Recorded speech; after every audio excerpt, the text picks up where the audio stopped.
Om Swastiastu.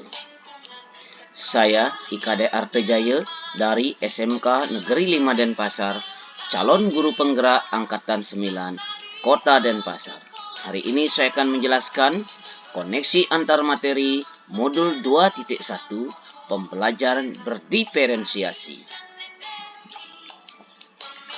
Semua pengetahuan terhubung ke semua pengetahuan yang lain. Yang menyenangkan adalah membuat koneksinya. Apa yang dimaksud dengan pembelajaran berdiferensiasi? Pembelajaran berdiferensiasi adalah usaha guru dalam menyesuaikan proses pembelajaran di kelas untuk memenuhi kebutuhan belajar individu setiap murid. Pembelajaran berdiferensiasi adalah serangkaian keputusan masuk akal yang dibuat oleh guru yang berorientasi kepada kebutuhan murid. Artinya, pembelajaran berdiferensiasi adalah pembelajaran untuk mendukung semua murid di kelas kita. Lalu, bagaimana cara untuk dapat melakukan pembelajaran berdiferensiasi di kelas?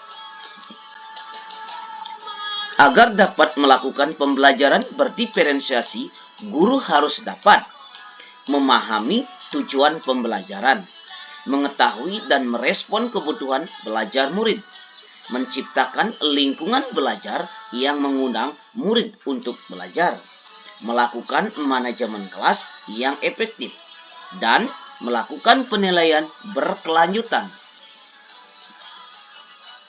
Berkaitan dengan kebutuhan belajar murid, maka guru harus memahami 3 aspek, yaitu sebagai berikut: kesiapan belajar murid, minat murid, dan profil belajar murid. Yang pertama, kesiapan belajar murid mengharuskan guru untuk menilai pengetahuan awal dan menentukan apa yang telah murid ketahui dan di mana murid berada. Kedua, minat murid. Minat setiap anak di sekolah atau di kelas pasti berbeda-beda. Minat adalah merupakan salah satu motivator yang sangat penting bagi murid untuk terlibat secara aktif dalam proses pembelajaran di kelas. Dan yang ketiga, yaitu profil belajar murid.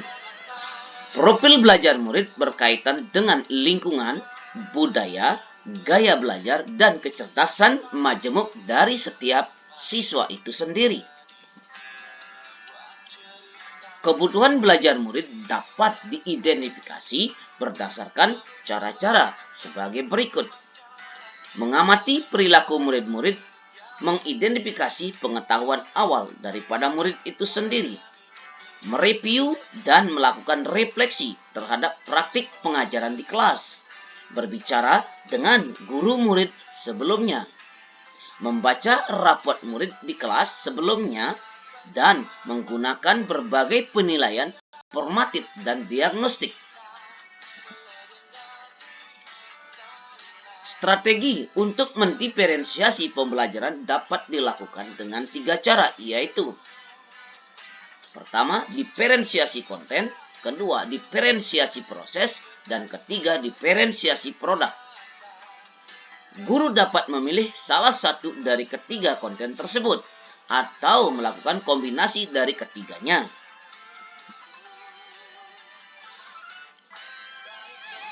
Pertama, diferensiasi konten, yaitu berkaitan dengan apa yang kita ajarkan, seperti materi, konsep, dan keterampilan yang perlu dipelajari berdasarkan kurikulum sekolah. Mendiferensiasi konten dapat dilakukan dengan membedakan pengorganisasian dan format penyampaiannya dengan tidak mengubah atau menurunkan standar kurikulumnya. 2.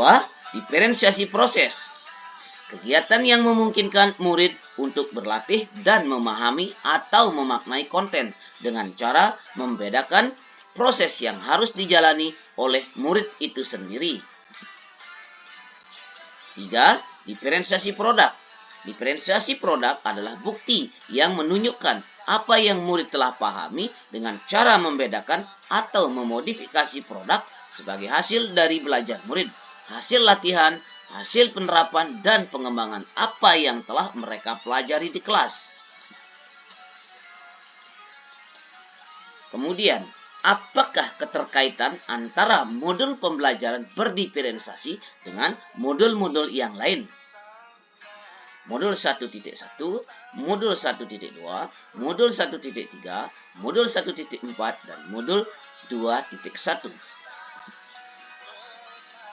Keterkaitannya adalah antara modul 1.1 dan modul 2.1, yaitu untuk dapat melaksanakan proses pembelajaran berdiferensiasi, maka kita sebagai seorang guru harus dapat berusaha memenuhi akan kebutuhan belajar anak sesuai dengan kodrat alam dan kodrat zamannya berdasarkan filosofi pendidikan Ki Hajar Dewantara. Keterkaitan antara modul 1.2 dan modul 2.1, yaitu dalam melaksanakan pembelajaran berdiferensiasi, seorang guru penggerak harus dapat berpihak pada murid, reflektif, mandiri, kolaboratif, dan inovatif untuk dapat menciptakan pembelajaran-pembelajaran yang berdiferensiasi agar dapat memenuhi kebutuhan murid. Sehingga dengan demikian, seorang guru penggerak akan dapat mewujudkan kepemimpinan murid dengan menuntun murid untuk merdeka belajar. Hal ini sesuai dengan nilai dan peran guru penggerak. Keterkaitan antara modul 1.3 dan modul 2.1, yaitu pelaksanaan pembelajaran berdiferensiasi dapat menjadikan salah satu strategi untuk mewujudkan visi guru penggerak yang berpihak pada murid, sehingga dapat menghasilkan murid yang memiliki profil pelajar Pancasila. Sementara keterkaitan antara modul 1.4 dan modul 2.1, yaitu dalam pelaksanaan pembelajaran berdiferensiasi antara guru dan murid secara bersama membentuk kesepakatan atau keyakinan kelas terlebih dahulu sebelum proses pembelajaran dilaksanakan, sehingga akan tertanam nilai-nilai kebajikan universal pada setiap murid agar proses pembelajaran dapat terlaksana atau berjalan dengan baik sesuai dengan nilai-nilai budaya positif. Dan kesimpulannya adalah pembelajaran berdiferensiasi erat kaitannya dengan filosofi pembelajaran Ki Hajar Dewantara, yaitu pendidikan harus berpihak pada murid dan mampu untuk memenuhi kebutuhan belajar murid yang sesuai dengan kodrat alam dan kodrat zamannya. Setiap murid dalam menerapkan pembelajaran berdiferensiasi, seorang guru penggerak harus mampu berpihak pada murid, reflektif, mandiri, kolaboratif, dan inovatif, serta seorang guru penggerak harus mampu menjadi pemimpin pembelajaran dalam mewujudkan kepemimpinan murid. Pembelajaran berdiferensiasi merupakan salah satu strategi untuk mewujudkan visi guru penggerak yang berpihak pada murid sehingga dapat menghasilkan murid yang memiliki profil pelajar Pancasila. Dengan budaya positif atau lingkungan positif akan dapat mendukung terlaksananya pembelajaran berdiferensiasi di sekolah. Nah, demikianlah yang bisa saya sampaikan. Jadilah guru yang selalu siap untuk bergerak, tergerak, dan menggerakkan. Saya tutup dengan para mesanti. Om, Sante, Sante, Sante, Om.